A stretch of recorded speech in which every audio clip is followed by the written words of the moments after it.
Guys, അങ്ങനെ നമ്മുടെ പ്രേക്ഷകർ ആഗ്രഹിച്ചിരുന്ന പോലെ നമ്മുടെ നന്ദ ഇന്ദീവരത്തിലേക്കോ?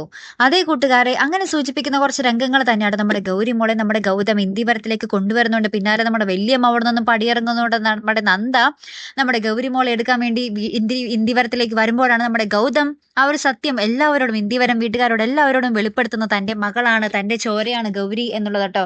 ഇതറിയുമ്പോൾ തന്നെ നമ്മുടെ പിങ്കി ആകപ്പാട് തളർന്ന ഒരു അവസ്ഥയിലായി. കാരണം ഇത്ര നാളൊരു പ്രതീക്ഷ ഉണ്ടായിരുന്നു നമ്മുടെ ഗൗതമിന്റെ മനസ്സ് പതിയെ പതിയെ മാറി തന്നെ ഭാര്യയെ സ്വീകരിക്കും എന്നുള്ളത്.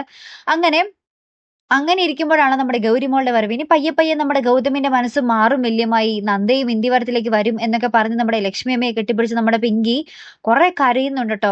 അപ്പൊ ഇനി എന്റെ ജീവിതം എന്തായി തീരും എന്നൊക്കെ പറഞ്ഞ് നമ്മുടെ പിങ്കി ഭയങ്കരമായിട്ട് കരയുന്ന ഒരു ദൃശ്യങ്ങളൊക്കെ തന്നെയാട്ടോ കൂട്ടുകാരെ നമുക്ക് കാണുവാൻ സാധിക്കുന്നത്. ശരിയാണ്, നമ്മുടെ ഗൗരിമോളുടെ പിന്നാലെ ഇനി നമ്മുടെ ഗൗതം നമ്മുടെ നന്ദയും തിരികെ കൊണ്ടുവരുന്നു. കാരണം എന്ന് വെച്ചാൽ നമ്മുടെ നന്ദ തെറ്റുകാരിയല്ല എന്ന് നമ്മുടെ ഗൗതമിന് ഇപ്പോൾ പൂർണ്ണമായിട്ട് മനസ്സിലായി അല്ലെ. അപ്പൊ എന്തായാലും അങ്ങനത്തെ കുറെ മുഹൂർത്തങ്ങൾ തന്നെയായിരിക്കട്ടെ വരാൻ പോകുന്നത്. മറക്കാതെ കാത്തിരുന്ന് കാണാം. അപ്പൊ അടുത്തൊരു വീഡിയോ വരുന്നത് വരയ്ക്കും ഗുഡ് ബൈ.